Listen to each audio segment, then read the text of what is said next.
दिनै आं देरहानाया खाथां नायबाय थाबानो जाबाय नोंसोर रिजाल्टआव आवगायनि बादि ट्राइबेलखौ जेनगोन माबागोन बिदि खोथा गैया डाइरेक्ट खाथां 100% देरहागोन खम मार्जिनावबाबो देरहागोन 4 थारिखआवल' नायदो राजबंसिफोरनि भटखौ मोनगोन आंबो मोननाय नङा आंखौबो मोजां मोनग्रा दंना मेला देरहानाया खाथां 100% देरहागोन आं गेजेराव सानथामल' सम दंसै जिहेतु नोंथाङाबो बावखुंग्रि समस्तिनि सासे इन्डिपेन्डेन्ट केन्डिडेट दासिम गोसोआव माबायदि मोननांदों गोसोआथ' गुद गुद मोनगासिनो दङ देरहागोनबो सानदों जेनगोन ना देरहागोन बेखौ एकदम बिराद सिदा खालामगासिनो दं जायखिजाया आङो जेरेखम बेरायना मोनदों खोथा जाहैबाय बे राजनितिआ बावखुंग्रि हिसाबै आं बेलेग समस्तिखौ बुङा आलादा समस्तिखौ माने मा बावखुंग्रि हिसाबै माने मा होनो बेखौ जोङो जातिगत भाबै खारदों आरोखि हारि हिसाबै जुदि बर'फ्रा जुदि अननानै जुदि जायखिजाया जिखि पार्टियानो जा जुदि मोजाङै सिन्था खालामनानै जुदि हारिनि खोथा दं होननानै जुदि होदोंब्ला देरहागोन बर'फ्रा आरो जुदि जा हारिनि खोथाजों खोथा गैया जा पार्टिजों खोथा दं होनोब्ला आं देरहानाया एसे कठिन जागोन मानो होनोब्ला खिन्थु राजबंसिफ्रा ओरैबादि राजनिति गेलेदों थारमाने बिसोर 100 जौखोन्दोआव 100 गासिबो गावसिनि मानसिनो होदों फिसा नांगालाव होनांगौनि खोथा गैया एसे राजबंसि केन्डिडेट मोनदों होननानै बिथांमोना फुरा होजोबदों खुनु बाव आरो माने बाव ओरै थाङाखै आरोखि बिसोरना एकदम माने गथा खारदों खोथा जाहैबाय जुदि बर'आबो जुदि आंनो बिदि साननानै जुदि गथा होयोब्ला देरहानाया 100% सियर आरोखि बेयाव खुनुबाव लाखिनो हानायनि खोथा गैया दा आंनो होआखैब्लाबो जुदि जोंहाबो प्रतिभा दं प्रतिभा बायद'आनोबो होयोब्ला बिथाङाबो देरहागौमोन दा जोंनि सानै गेजेराव सोरबा सासेनो होयोबा जों सासे देरहागौमोन दा पार्टि हिसाबै होदोंब्लाथ' बयहाबो पार्टि हिसाबै थांदोंब्ला बे माने रुपम रायानो देरहागोन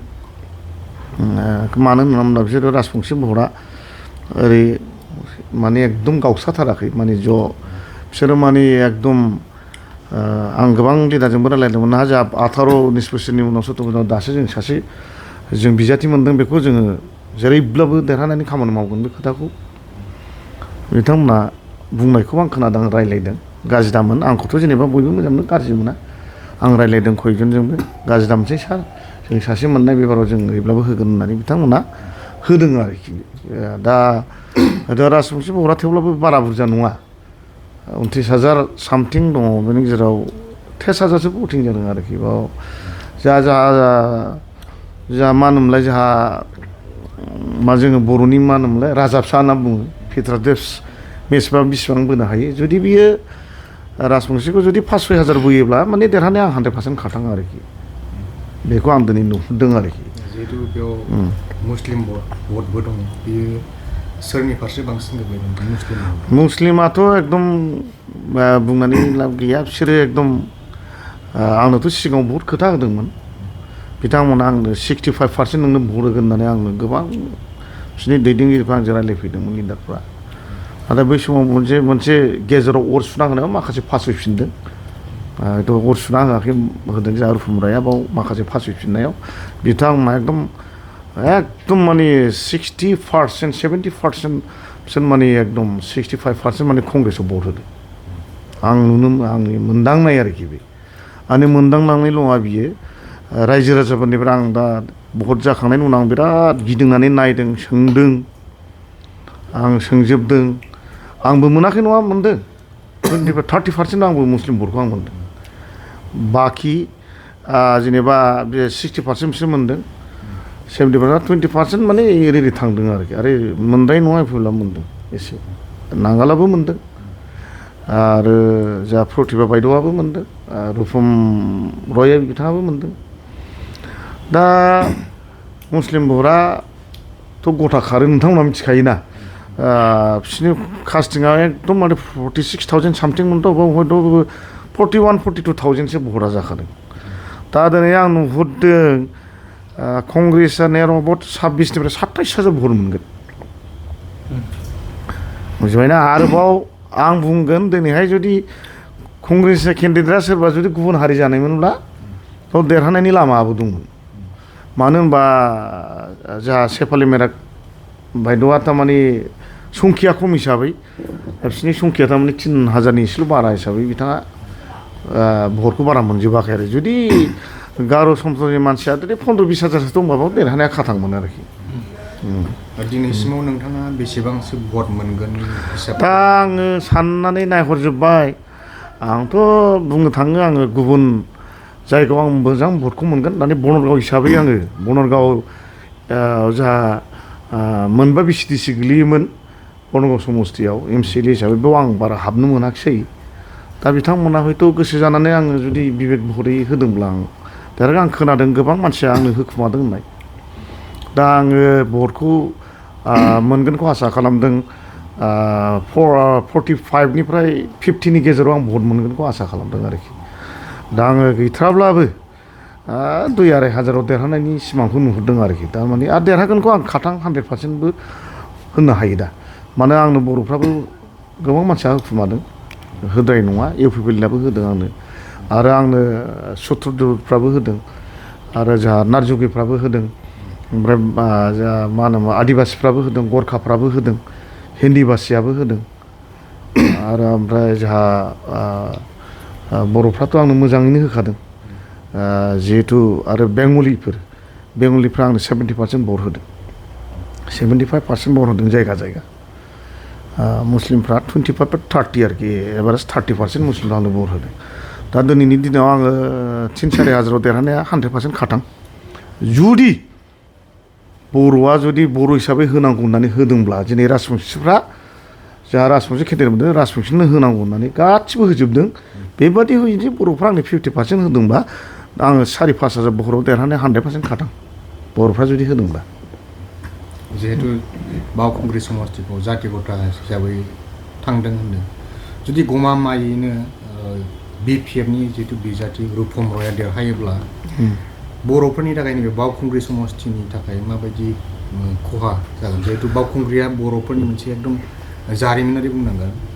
मुङा जेनेबा बावखुंग्रि बर'फोरनि थाखाय माबायदि खहाथ' बे माने एकदम जौसे खोन्दो मानो होननानै बुङोब्ला नोङो सिगाङाव बङाइगावनिफ्राय मोनसे बिथांमोना प्रेस मिट होखादों जोंनो जुदि राजबंसिफ्रा जोंहा खुनु दिन MLAबो गैफेरा MPफोरबो गैफेरा 14-15 जुदि खम केन्डिडेट होयोबा जों उल्था फाल्था खालामजोबगोन जोंहा ओंखायनो केन्डिडेटबो गैया एसेमब्लियाव जोंहा बुंनो हानाय जोंहा राहा गैया जोंहा दिल्लीयाव बुंनो हानाय राहा गैया ओंखायनो जों जेरैबाबो राजबंसिखौ नांगौ होनना बिथांमोना बुंखादों आरो नोंथांमोना मोजाङै सिन्था खालामनानै बर्डार एरियायाव बिथांमोना होजोबखादों गल'गन्साव मोन्दों बिसोर बेलासपारायाव मोन्दों बावखुंग्रियाव मोन्दों अबयापुरि मोन्दों बावखुंग्रि बङाइगाव मोन्दों अब्ला आरो गोबां जोंहाय आफार सामलायनाव मोन्दों गवालपाराथिं मोन्दों अब्ला बेफोरखौ नायोब्लाथ' बिसोरो कमथाबल बिनायाथ' एकदम खाथां जेरै जोंनाबो लखिमपुराव जोंहा मिसिं काउन्सिलनि गेजेरावनो जोङो बर'फ्रा स्ट्रं हिसाबै जोङो BKWC मोननो हादों थिग बिथांमोना बेखौ मावखागोन